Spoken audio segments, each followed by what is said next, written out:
এই দেখো পাটুলির protein club মাঠে কত লোক। সব সব জয় শ্রীরাম, রামের ভক্ত।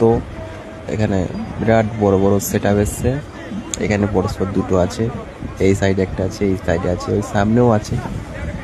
সামনে দেখাচ্ছি, তো দাঁড়াও আমি যাই দেখাচ্ছি। বিরাট বড় বড় সেট আপ এসছে, এই যে এই একটা, এখানে একটা আছে, ওই সাইডে অনেক আছে। সব রামের ভক্ত, জয় শ্রীরাম বলে যাবে কমেন্টে করে। সব লাইন বাই লাইন আছে, কত সুন্দর লাগছে দেখো। বাবা বুড়রাজতলা থেকে পাটুলির পোর্টিং ক্লাব পর্যন্ত কালকে বিশাল ধুম হয়ে গেছে। আবার 1 বছর পর এই যে সব বড় বড় সেট আপ, কাল ভালোই আনন্দ হলো।